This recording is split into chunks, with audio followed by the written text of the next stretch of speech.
이재명 더불어민주당 대표가 지난 5일에 현행 준연동형 비례대표제를 유지하겠다라고 전격 발표를 했고요. 다만 이제 비례연합신당을 만들어서 국민의힘의 위성정당에 대응을 하겠다 이렇게 발표를 했습니다. 어떻게 평가하세요? 글쎄요,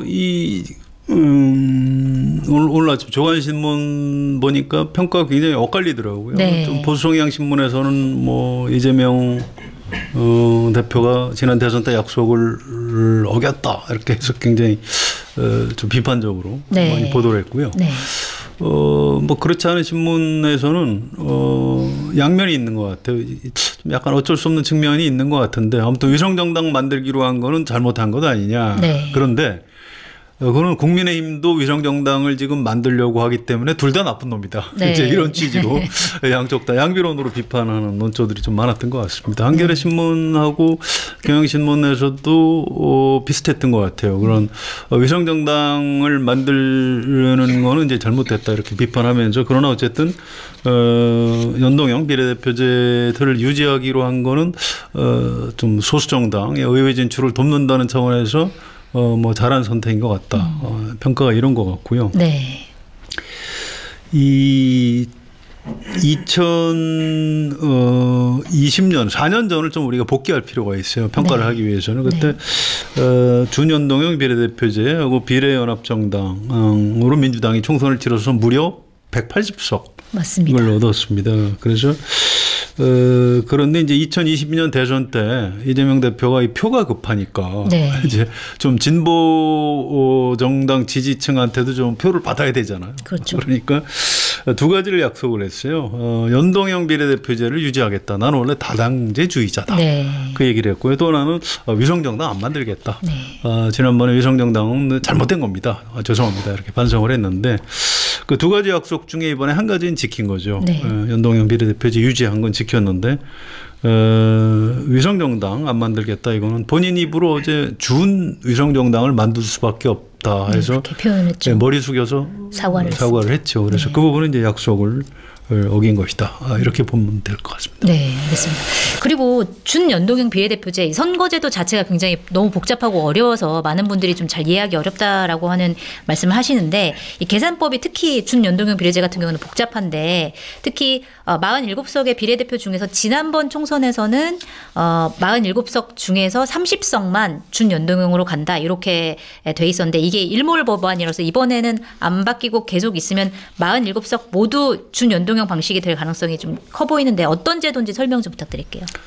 이거 설명하려면 한 30분 걸리고요. 맞아요. 칠판에다가 이렇게 산씩 써가면서 밑줄 쫙 뭐 이런 걸 해야 될 정도로 어렵습니다. 네. 어려운데 제가 한 1분 이내로 압축해서 네. 설명을 한번 시도를 해볼게요. 네. 그러니까 일단 300석이죠.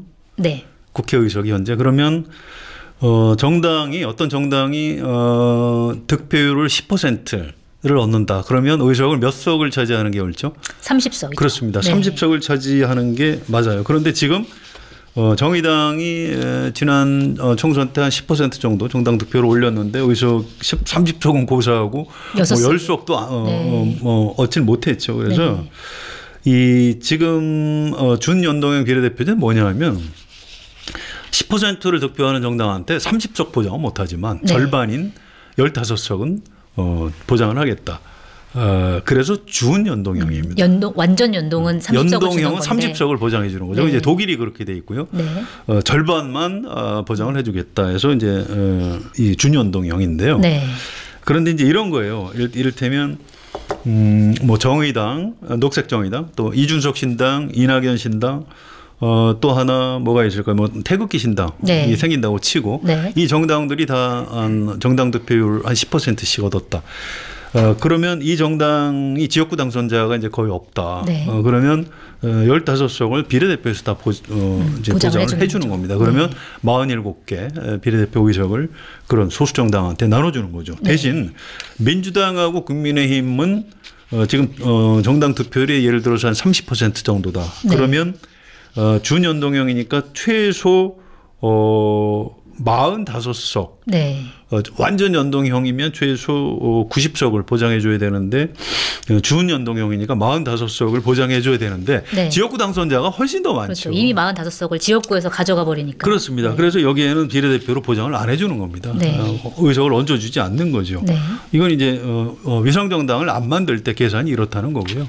위성정당을 만들면 이 국민의힘하고 민주당에서도 비례 정당, 위성정당에서 비례 의석을 왕창 가져가는 거죠. 네. 그래서 그전처럼 위성정당을 안 만들 때처럼 소수정당에 비례 의석을 나눠주는 그 어떤 이 제도의 어떤 실효성은 네. 사실상 사라지게 된 겁니다. 네.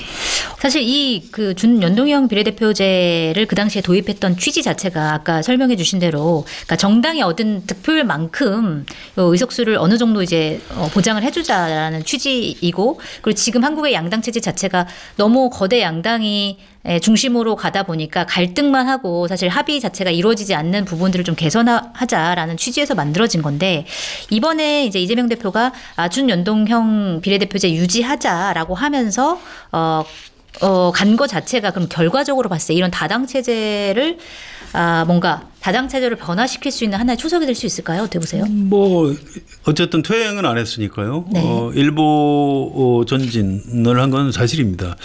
그런데 이제 아쉬움이 어쨌든 위성정당을 못 만들도록 그동안에 법 개정이 됐다면 네. 국민의힘이 위성정당을 못 만들었을 테고 네.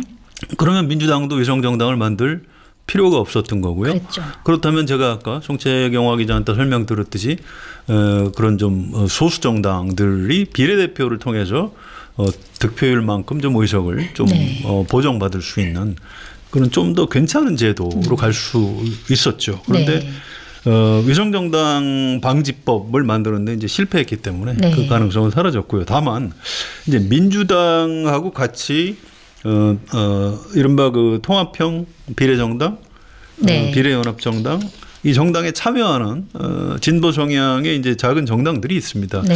뭐 녹색정의당 이 어떻게 할지 모르겠고요. 네. 또 뭐 진보당도 네. 있고 기본소득당 네. 이런 정당들이 있어요. 이제 이 정당은 민주당하고 같이 잘 손잡고 이제 이번에 의회에 진출할 수 있는 길이 열려 있는 건 사실입니다. 네.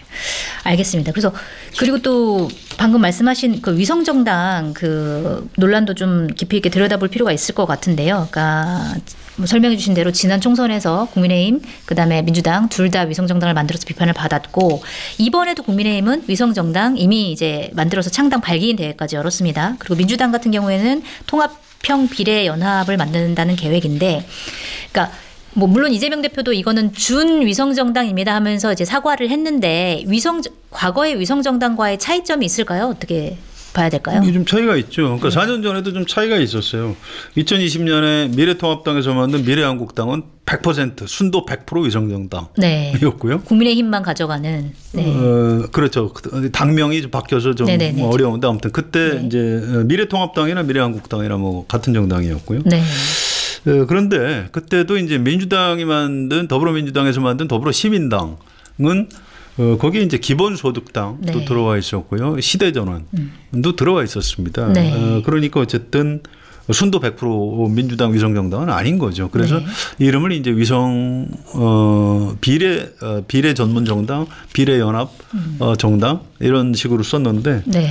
그래도 일반 유권자들이 볼 때 이제 민주당이 위성정당이다 이렇게 평가를 했던 거죠. 네. 지금도 마찬가지입니다. 그래서 이번에 국민의힘에서 만드는 정당은 그냥 100% 순도 100% 위성정당이에요. 네. 그런데 지금 민주당에서 만들겠다는 정당은 뭐 싫어하는 사람들은 위성정당이나 똑같아 이렇게 얘기를 하겠지만 어쨌든 거기 앞으로 이제 그 진보 성향의 좀 군소 정당들이 참여를 할 겁니다. 그래서 네. 순도 100% 민주당 위성정당은 아닌 거죠. 네.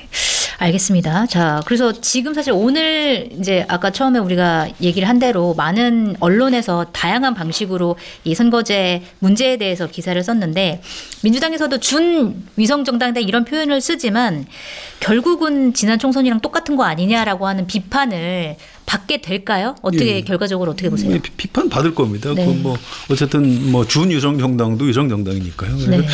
역시 4년 전에 더불어시민당도 그랬어요. 지금 다 이제 기억들을 못 하실 텐데 그 당시에 더불어시민당의 대표를 우희종 교수, 최백은 교수 이런 분들이 맡았었고요. 네. 5월 선거 끝나고 5월 달에 이제 더불어민주당하고 다시 합당을 했죠. 그래서 네. 말 그대로 총선을 치르기 위한 임시정당의 역할을 했었습니다. 이게 이제 아쉬운 게 그때는 너무 급조를 하다 보니까 이 비례대표 후보로 나선 정치인들에 대한 검증이 좀 부실하게 된 게 사실입니다. 아, 그렇군요. 그래서 이번에 민주당이 추진하는 이 비례 전문 정당에서는 이게 이제 그 비례대표 후보들에 대한 검증을 좀 어떻게 좀 더 철저히 할 수 있을지 이런 것도 과제로 남아 있는 것 같습니다. 네. 그런 것들 좀 철저히 한 뒤면 그나마 좀 비판을 덜 받을 수 있는 측면. 그렇습니다. 네, 아마 그래도 4년 전에 워낙 좀 날림으로 했기 때문에 이번에는 그런 문제점을 좀 고쳐나가지 않을까 이렇게 예상이 됩니다.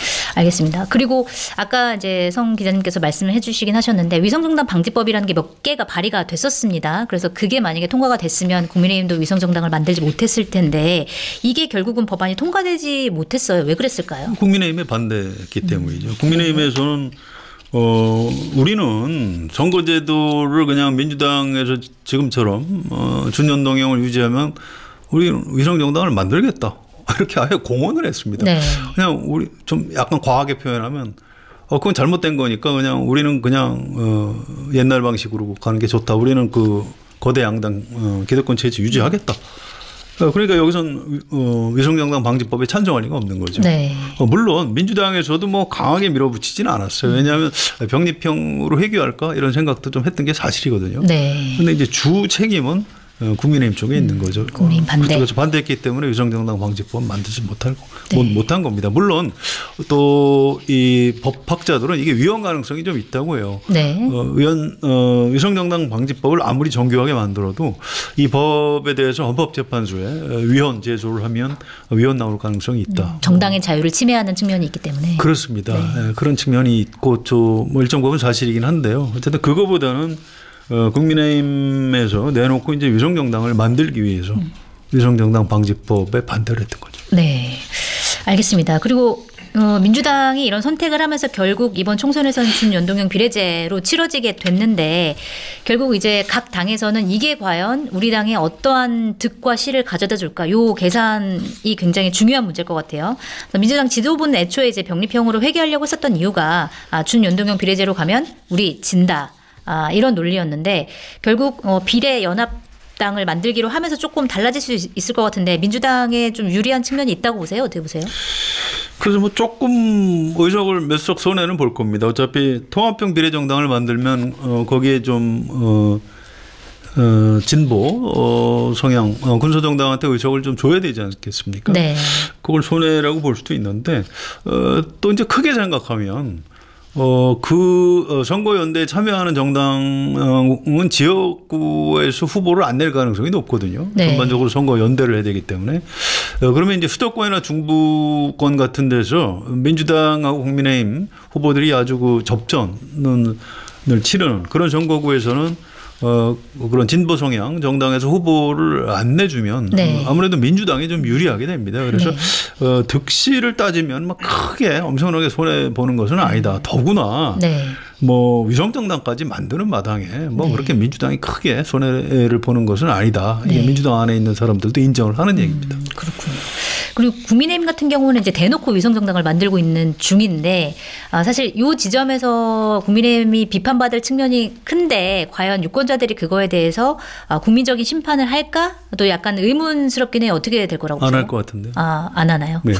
그냥 거기는 원래 그런 당이니까 그런가 보다. 그 사람들이 욕을 먹는 게 평소에 착하게 살겠다는 사람이 나쁜 짓을 하면 너는 착하게 살겠다는 놈이 왜 나쁜 짓을 하냐. 이렇게 욕을 먹는 거고요. 아니 나는 원래 이기적인 사람이야. 그냥 계속 이기적으로 살래. 그러면 그런가? 뭐 이렇게 넘어가는 거예요. 그러려니. 쟤는 원래 저러니까. 그렇습니다. 그래서 이 문제도 좀 그런 게 있어요. 그래서 또 이제 국민의힘 쪽에서 보면 우리는 병립형을 일관되게 주장했기 때문에 어쩔 수 없다.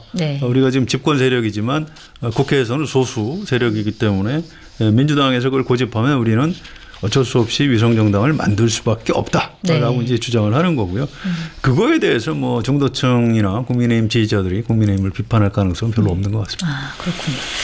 그리고 사실 가장 여기서 이슈가 되는 될 것 중에 하나가 과연 그 정의당인데 정의당이 이제 선거연합 녹색당이랑 꾸려가지고 녹색정의당이라고 이제 당명도 바꿨는데 이 녹색정의당이 이 민주당 중심의 이 통합비례 정당에 들어올지 여부 이게 되게 중요할 것 같고 만약에 들어온다라고 하면 의석수 배분은 어떤 방식으로 할 것이냐 이것도 굉장히 첨예한 이해관계가 엇갈리는 측면일 것 같은데 요거는 좀 어떻게 보세요? 그렇죠. 그러니까 4년 전에는 안 들어왔거든요. 네. 그 위성정당에 우리는 들어가지 않는다 해서 정의당은 따로 선거를 치렀는데 어제 심상정 의원하고 김준우 변호사인가요? 비대위원장. 네. 네. 그분 입장문 낸 걸 보니까 좀 보겠다. 민주당에서 어떻게 나오는지. 네. 이제 그 얘기는 어떤 정치개혁 명분을 좀 더 달라 이런 네. 거고요. 또 실리 차원에서도 그러면 녹색정의당의 당선 안정권 의석을 얼마나 줄 것인지. 네. 또 순번을 과연 어느 정도 보장을 할 것인지 이런 네. 걸 봐가면서 협상을 할 여지가 있다. 네. 이런 메시지가 담겨 있습니다. 그래서 민주당으로서는 좀 다행스러운 일이에요. 사실은 녹색정의당이 포함된 이 비례연합정당을 만들어야 네. 명분이 있는 거거든요. 그래서 이 부분은 잘 모르겠습니다. 굉장히 어려운 작업이긴 한데 네. 일단 녹색정의당 쪽에서 가능성을 닫지 않은 것만으로도 좀 사실은 민주당 입장에서는 네. 좀 좋은 신호다. 네. 이렇게 해석해도 괜찮을 것 같습니다. 알겠습니다. 자, 그리고 지금 제3지대도